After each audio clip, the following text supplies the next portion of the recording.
What's up YouTube, I'm just another guy and welcome back to my Rise to Fame. So here we are in the 5th of February, we've just exited the January transfer window. We have a game against Arsenal coming up, a very big game, so yeah, decided I'd live commit, hopefully get a better result than we did at Tottenham. And yeah, overall, you know, we're just going to have a look at things and see how things are going in my first few months at Chelsea Football Club. So talking about transfer window, I guess, we hardly performed any action. Basically, we knew we had to sell if we wanted to bring players in. And I thought coming into the squad, the club would have a load of knowledge about all these players, and I'd just have a long list of players that I could look through. And, you know, already pre-scouted and stuff, but it wasn't like that. Like I say, I didn't look at my scouting until January, and I didn't look at my players until January, and I realised that most of my scouts were doing nothing. They were sitting on their asses picking up a paycheck. So I've had to go out there and tell them to start scouting players and looking for maybe future talent and stuff like that. So basically, due to my scouting knowledge being very small, I ended up not having anyone really lined up that I could go, yeah, I want to sign you, therefore I'm going to sell you. I didn't have that in place. So, you know, without anyone really coming in, I couldn't really let anyone leave. So the squad has remained pretty much intact. We do have a few transfers to talk about. One of them is Joan Bernat. Just someone I don't really rate at the side. I mean, he's a decent left back, but for £110,000 a week, do you want a decent left back? No. For that wage, you want a class left back. And look at his ratings for the club since he's been here. Not up to the level. Not a single season I would count as acceptable for Chelsea Football Club as a left back. And since I've been here, I can go on his form and have a look at this. As you can see, since I've been here, he's only featured in 3 games and started in 2. And the 2 games he did start in were both FA Cup games against Championship teams. I don't rate him, and basically he's on his way out. He will be here to the end of the season, which I'm actually still pretty happy with. We still have a backup player, like I say, who's decent enough for this level. But, you know, it won't be a sad time when he leaves. And we did also sell one other player, and it was Reece Beck. Now, this is the young centre-back that I actually had on the bench, basically because I mentioned last time that we had no real depth when it came to centre-backs and came into defenders. So Reece Beck was the youngster that I pushed up to the first team just to be there. He was featured on the bench on a few occasions for us, if I can actually see. As you can see, he featured on the bench on a few occasions. And, oh, I actually brought him on for the Aston Villa game, did I? I didn't bring him on for the Aston Villa game, did I? I guess I did. Oh, I think I brought on the wrong player on that occasion. But yeah, he featured in the Aston Villa game. And basically, I don't even know why, but suddenly clubs are after him. I think Aston Villa were one of the teams after him, and so were Swansea. The overall transfer was 300k, but there were installments and other things added on. So it says 212 there. But yeah, like I said, we didn't really do anything in January, just sold a youth player. Looking at the ins, actually, I'm actually just kind of shocked and disgusted at the players we brought. We've brought in Thierry Ambrose, who's someone I want to get rid of. I'm trying to sell Thierry Ambrose, and he would have been one of the players I'd have sold in January, because I don't really feel we need another striker, and I don't feel he's needed at the team. But he was out injured, which meant I couldn't get him out. But yeah, 8.5 million, that's a shocking signing. And Bruma as well is just someone that sits on the bench for me. You know, and when I've played him so far, he's not really performed. And looking at the transfers of recent times, Mario Mandzukic, who isn't even at the team anymore, for 2.1 million. Adam Maurice, who is actually probably the best centre-back in this team, which is pretty tragic because he's not that great. But even he, 10.75 million, that's probably a little bit of a push for his ability. Yeah, to me, the last great, and I mean truly great signing this team probably made was a few years back. You know, I think Jean-Claude Cabot is a free transfer. That is an incredible signing, and I'll show you why in a second. But we're going through the competitions first. So, FA Cup wise, we are through to the 5th round of the competition, having beaten Millwall and Ipswich in the previous rounds. We now have Reading, a Premier League team, but a Premier League team in 18th position. So I'm pretty confident we can beat Reading and get ourselves through to the 6th round of the FA Cup.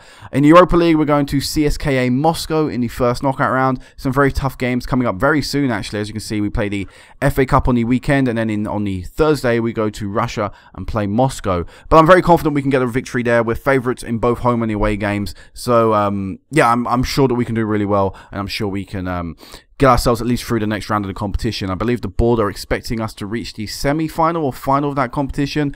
I want to go on and win it. I think it's a realistic target. I don't see why we shouldn't be trying to win it.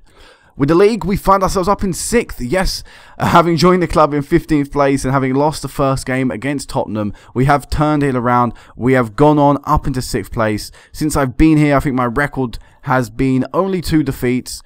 So it's been incredible. Like I say, yeah, we've been climbing up the table. Liverpool have been running over the league so far. Up until very recently, they were undefeated. I don't actually know when they previously lost. It must have been very recently though, because like I say, they were undefeated. There you go. They lost to Tottenham earlier, actually a few weeks ago on Tuesday, and they actually had 2 defeats in the bounce. So Liverpool are looking a very dangerous team in this game.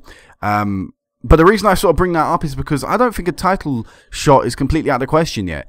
I think if we can continue the run of form we're currently on and beat the teams that we're currently beating, I would say we're still with a shout of maybe pushing on for the title. Because as you can see, despite the fact we've lost 10 games, we've only drawn 1. So therefore, you know, with me in charge anyway, I've not drawn a game yet. I've won all of them and lost 2. So currently my form is good enough to be up there in the table. And I mean up there in the table. Like I say, even though we're still in, you know, currently we're only in 6th place, which is a Europa League spot, which is what the board want. I think we really easily could achieve Champions League football. I think that's a definite this season. It's just, do we even want to push on and try and get more? Everyone's played 25 games. You know, we find ourselves 15 points behind Liverpool, which is 5 games, which is a lot of games. But we've still got to play Liverpool. Liverpool probably have a few more tricky fixtures coming up on their list. Plus, they'll have the Champions League distractions. They've still got to play Manchester City away from home, a game they've previously lost. They've got tricky games to Newcastle away from home. Stoke is not Stoke. Crystal Palace at home. Crystal Palace are quite a good team. They've still got a Merseyside derby to come up. Like I said, they've got us. They've got Arsenal. So they've got some tricky games. So they could still drop some points. And like I say, I'm going to continue to gun and aim as high as I can for as long as I can. I mean, realistically, the title is a long shot. But as long as there is a shot, I'm going to try and go for it. But yeah, let's go into the fixtures and have a look. So like I say, we have done incredibly well. I took over in the Tottenham game. We have lost to Tottenham and Crystal Palace so far, and that is it. And we've had some big names in there. So let's go on to, so let's have a look. So following the Tottenham defeat, it was really, really important that we avoided defeat against Man U. I did tinker the tactic after the Tottenham match. This is the tactic I was playing. But as you can, I changed a few instructions. I no longer had look for the overlap and play wider on. I decided I'd change that up. I have also changed the role a bit. I sort of don't really know what to play here. Basically, I've got Imbolu and Thiago out injured. So they're the people that would normally play in that position. So McCarthy has to play there. And McCarthy is a good player with the ball at his feet, but I kind of like either a roaming playmaker or a deep line playmaker in that role, and I'm going to try him out. I've not actually played him as a roaming playmaker yet, but I will try him out in that position. But yeah, I sort of changed this tactic up, but when we played Manchester United, I played this tactic, and we had control mentality on at the time, but everything else was the same. It was a structured team shape. We had the instructions to lower the tempo, get stuck in, close down more, drop deeper, shorter passing, and retain possession, and I believe player instruction-wise, I think we just let everything run free. And yeah, we were really, really plucky, and it was a really nice performance. They did take the lead in the 17th minute, and we were very fortunate thanks to a brilliant free kick from Oscar to get ourselves back in the game just before half-time. After half-time, though, we turned on the quality. Thiago scored in the 47th minute, and then it became sort of a game of defending and attacking. You know, basically we were on the back foot, but the tactic we were set up with, the 2 defensive midfielders, the 1 centre mid, you know, we were in a good enough defensive shape to hold out for the rest of the game. I think I made a, well, no, I didn't make a mistake, sorry, but basically what happened, yeah, we were fundamentally set up as a solid defensive unit. It was working. Then Azpilicueta got sent off in the 74th minute, and I thought, oh no, we're going to throw away the Man U game. What a choking, you know, missed the opportunity to win due to our captain getting sent off. I made a triple substitution. I brought a left back on because Azpilicueta was playing left back. I dropped back. I think in the end, I don't even remember what my formation was in the end, but it wasn't the normal one. I think I just didn't have a centre mid, basically. I had 2 defensive mids, 2 wingers and a striker. And we managed to hold on and, in fact, gain on the lead as Mbulu scored in the, I can probably say this guy's name, Mbula. I think it's Mbula. Anyway, he scored in the 91st minute, just sort of, you know, putting the game beyond any doubt in the last few seconds. But it was really nice to get the win. And it was the first sort of plucky performance I was able to see. And I was really, really happy and really confident that we can kick on from there. 4-0, we then smashed Fulham after that. You know, closest rivals. You want to beat them. You really want to get a good result. Like I said, especially, it was my second home game. The Man U one was my first home game, so to get a win was massive. This is the second home game. I really wanted to get a result, like I said, against the bitter rivals Fulham. And we absolutely smashed them. And I was chuffed with the performance we saw out there. So 4-0. Then Southampton 3-2. This game was very tricky. Oscar was just on fire in this game. He scored in the 5th minute. He forced an own goal from Fraser Forster. It was Oscar's shot that rebounded off the post and then hit Foster on its way out of the goal and away from the goal, and you know, like hitting Foster's back, directed it back inwards. So 2-1 at half time, looking very nice. And then Jean-Claude Cabba scored in the 49th minute, giving us a 3-1 lead. And at that point, secured the game in my eyes. I mean, they had other ideas, Southampton scoring in the 65th minute and trying to push on and win the game, but I felt pretty confident and I felt we were always in control and always going on to win the game. So yet again, another really good win from the club, 3-2. Newcastle next away from home, again another cracking performance. Again, we took a 2-0 lead in. Like I said, we sort of fell asleep near the end, I guess, and Aaron Jones got on back in the 61st minute. But even after that goal, we sort of, you know, we switched back on. We knew there was only 1 goal separating it, and we put in another solid defensive performance. Then we played Southampton again, so I don't know why. I think the Southampton game must have been rearranged from previous fixtures and stuff, forcing it to be played very close to each other. And at home, we were able to smash them and dominate them. Another 4-0 victory. Jean-Claude Cabba getting himself a hat-trick thanks to a 64th minute penalty. I think it was earned by Eden Hazard. And Hazard himself getting a 44th minute goal. Yet again, Oscar Hazard and Jean-Claude Cabba. Just a great performance. Jean-Claude Cabba, I love this guy. He's absolutely beast. Since I've been here, I'll go on his form. Since I have been here, his performances have just been immense. Recently, he's been struggling a little against Aston Villa, against Everton, not particularly great. But hopefully today against Arsenal, you'll see a performance that I really love him for. I just love this guy. I think he's really, really good. A free transfer, like I said, a few years ago. I'm surprised other managers were not using him because currently he's just on form. He's on fire. And he's still very young, only 21. But yeah, 4-0 against Southampton. Great result. We followed that up with a 2-1 win over Stoke. Jean-Claude Cabba again getting a goal and Adam Maurice getting a goal from a corner. Again, another late goal. 84th minutes this time, a proper late goal for Stoke, giving them nothing more than a consolation. Moving on then to the FA Cup third round, we rotated the team up. We had our second choice keeper, Will Gill, start. We also had our third choice centre-back, John Souttar, starting. Joan Bennett, who someone already mentioned, already mentioned, he was starting. James McCarthy, who at the time wasn't starting many games. He started the game against Stoke. He was starting in that game. Who else? Bruma started in that match. And also Colin Gell, a young striker who is from the youth system, also started in that game. And we won 3-1. Oscar helped away. We did have to bring the better players on near the end of the match. It was 1-1 up until the last 15 minutes. As you see, we scored on the 78th. But after the last 15 minutes, it was still 2-1. I mean, 1-1, sorry. And I was like, oh, no, better bring my good guys on. So Eden Hazard came on and Alvaro Morata came on. And they both scored in quick succession, just getting us the win and comfortable score. In our next match, we had our second defeat in charge. And this one, it really did frustrate me and it really got to me. And the only reason is for this goal. And as you can see by the match stats, we deserved more than we got. And I thought the performance out there from my team definitely deserved more than we got. We were pretty slow to start, but when this bullshit happens, I mean, once that goal went in, I knew we'd lost the game. And it was true. And we did lose the game. I tried everything in my power to try and push forward. I changed the formation. I think come the end of the game, I was playing 2 strikers, 2 attacking midfielders, 2 centre midfielders, and 4 in defence. And still that did nothing. That influenced nothing in the game. I couldn't do anything. And it was just one of them defeats you sometimes just have to take. And that wasn't great because it was just before the Manchester City game. But if there's one thing you need to know, it's that Eden Hazard is an absolute beast in this game. Eden Hazard, something I should mention about Eden Hazard actually, it's slipped my mind until now. He actually won the Ballon d'Or this year. I'm going to go on here. So yeah, Eden Hazard, for the first time in over, 12 years, someone apart from Lionel Messi and Cristiano Ronaldo had won the Ballon d'Or, and it went to Eden Hazard. And that is quite an accomplishment. He's 30 years of age, so it's not like he's a young plucker anymore. In fact, Eden Hazard now is 31. His birthday's been and gone.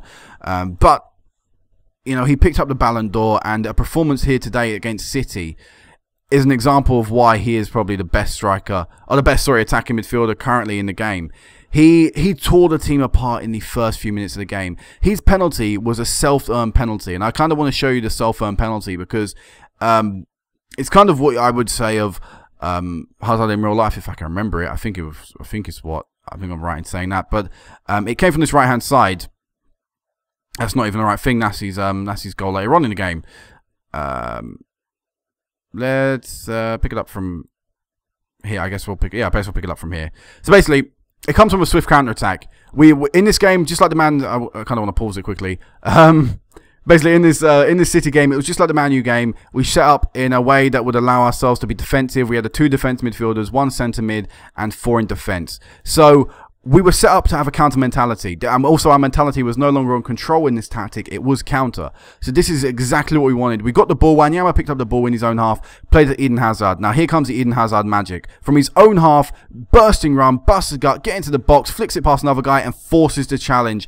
And I believe, in my eyes anyway, it was a penalty. It said it was quite harsh, but it looked like the guy stuck his leg out. It looked like Hazard fell down. And Hazard himself stepped up to score the penalty. And even his second goal, I mean, to me, his second goal was pretty good as well. He couldn't be knocked. Oh no, it's not starting in maybe the most orthodox way for Hazard to score, but and also we do sort of get a bit of luck. I mean, it's Manchester City passing around the defence. You sort of can tell what's going to come here. Poor clearance, falls to Oscar. Oscar with a nice ball over to Hazard. Brilliant touchdown, a first-time strike. Keeper could have done better there, but Hazard was the saviour in this game in a way. I feel without him, we would have lost this one. They did get a late consolation, Man City, but that was, like I said, it was nothing more than that. It was just a consolation. Kevin De Bruyne got it in the 82nd minute, and at that point, we went defensive, and there wasn't a single highlight after it. So, another plucky performance, and sorry about that cut there, guys. I don't know what sort of happened. Something pops up on my screen and stuff. But yeah, Kevin De Bruyne was late consolation goal. We killed the game off, basically. So, another great win, and since then we've gone on a bit of a 2-1 streak. We beat Ipswich 2-1 in the FA Cup, played a more senior team this time round, and again got a 2-goal lead and sort of just killed the game off. They did get one back pretty quickly after we scored our second goal, but we had still had enough quality to see off the game. 2-1 against Everton. This time we did take the lead with Eden Hazard. They got one back before Marcus Parker scored in the 44th minute, and again we just sort of killed the game off. We were always in control. And then very recently against Aston Villa, who are on an abysmal run. They've changed their manager already once this season, and they are still on an 18-game streak without a win. They're probably going to see another sacking from Aston Villa, and they have Jordi Alba in their team and Alex Song in their team. How the mighty fall. Well, not really mighty, but the ex-Barca players. Anyway, but yeah, Eden Hazard got a hat-trick in this game, as well as Colin Joe. You know, our youngster through the youth system got his first ever goal for the club, his first ever league goal for the club, so I salute you, sir. It's always nice to see your young players come through, and I am going to try and push that guy through because I think he's got potential to be a great striker, and he could definitely be competition for Cabba. So yeah, we're going to this Arsenal game, who are above us in the table, knowing a win would put us 3 points within Arsenal, but a win could also see us leapfrog 5th and 4th place Manchester City and Fulham all the way up into 4th place and get ourselves a Champions League spot. So fingers crossed that will happen. We are the early kickoff, so it will happen. We will be above them come the end result, but by the end of the day, it may not necessarily be true. So this is the tactic I'm going to go out with, and let's sort of run through this team, I guess. So in goal we have Courtois, right back Stones, centre back Subotic, who I'm not really happy with. Recently he's let the team down. He was meant to be the best centre back when I got here, but currently I'm not too pleased with him. But we don't really have a decent backup or a decent other option. Anyway, Maurice is the other centre-back, and Ferreira is our left-back. Ferreira has hardly played for the club. I kind of want to point this out. Ferreira, you know, was just sort of a bit part player for the team. I've come in, and I'm just playing him every single chance I get. I mean, I rest him. I think I've rested him in both of the cup games. But this guy is an absolute beast. And look at that. His current ability is world-class. He's 20. And it cost the club 3.3 million. I can't understand why people weren't playing him. This guy's a beast, and he's putting in great performance, especially recently as well. But yeah, Victor Wanyama is going to be playing ball in midfield at defend. James McCarthy is going to be playing deep line playmaker defend. Oscar is going to be playing advanced playmaker support in the centre of the pitch. On the wings, we have Eden Hazard on the right and Marcus Parker on the left. And up front by himself, we have Jean-Claude Kaba. On the bench, we have Will Gill. We have John Sutar. We have Cesar Azpilicueta, who is returning from leave. Basically, for I think most of January, if not all of January, we had these guys, Imbala, Pierce, Thiago, Thierry Ambrose, and Azpilicueta all unavailable. Now, Azpilicueta, for some reason, came to me and was like, oh, I'm homesick. And I was like, what the hell? You've been at Chelsea for 10 seasons and you're homesick now? I was just like, okay, just have a month off. And then, of course, all the injuries started coming in, and I was like, damn, I could have used him. But yeah, he's back now, and I'm just going to put him on the bench because I don't really... even if, you know, he hadn't have had that leave, he still would have only been on the bench because I do like Tristan Ferreira more, and I do like John Stones more. So yeah, Azpilicueta returns to the bench for the first time in a month. We also have Montung, who is just a young player to make up the numbers on the bench. Basically, I felt I don't really want Banat on the bench. I feel like I needed the defensive midfielder on the bench.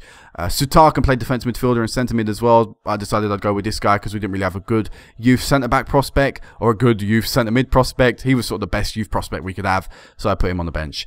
He could be about to make his third appearance for the club. He's made 2 appearances previously in the league for the club. Also on the bench, we have Bruma, Morata, and Colin Gel. So let's go into the game, and let's hopefully beat Arsenal. You know, that would be great. That would be exactly what we want. We want to beat Arsenal. They're going out there with a 4-4-2. We've gone quite conservative, obviously, but I would rather have that than go out there guns blazing and get hammered.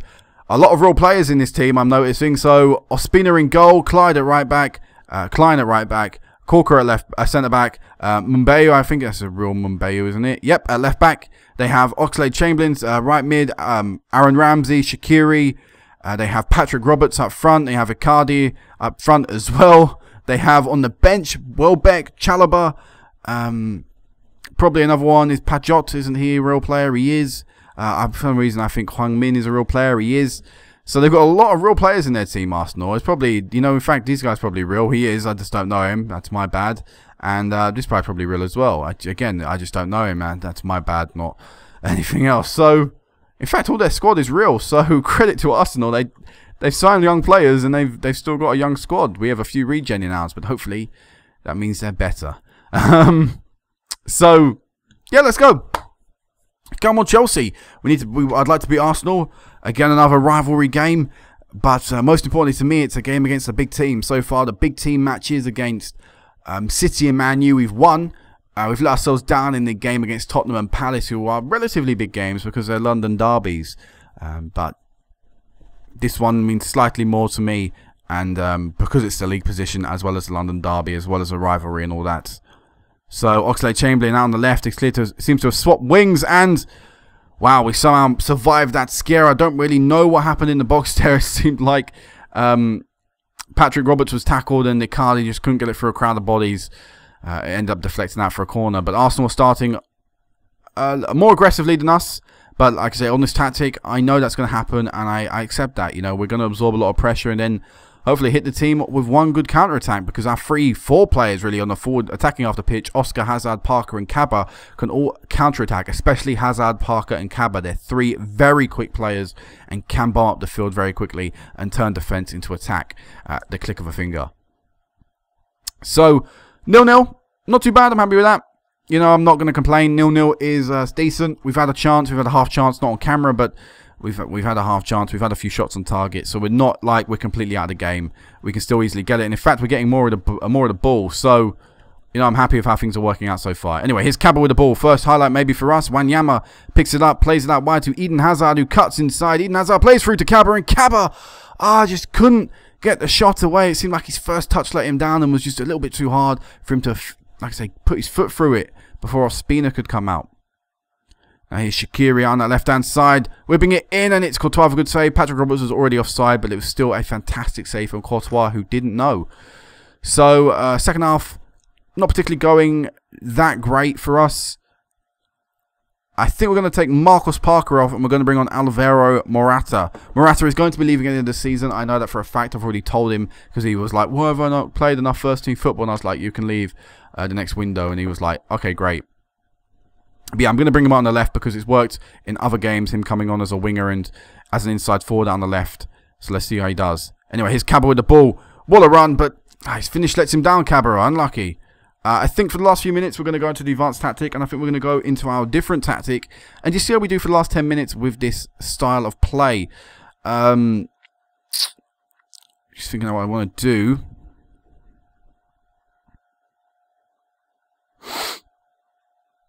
I think we'll take Jean-Claude Cabra off and we'll bring Colin Gel on.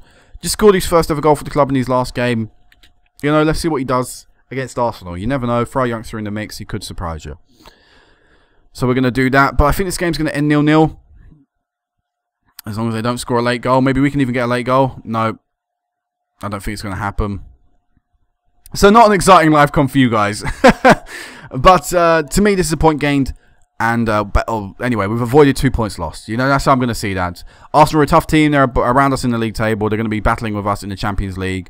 I want to win every game, but you know, you just know you can't. I'm not going to comment on if Stuart Pearce is going to get sacked, but I'm pretty happy with that. Anyway, you know, I'm happy with a 0-0 draw away from home at the Emirates to Arsenal. I would take that any day of the week. And now we can look forward. So I don't know when I'll next meet you back again. Cup competitions and all that stuff will definitely dictate on when I meet you back. You know, it'll probably be at the end of the season. If not, like I say, it could be a cup final, but who will tell? I might even do another, like I say, it will just completely depend. But however I feel in the future, that's when I next meet you back. So until then, guys, peace out.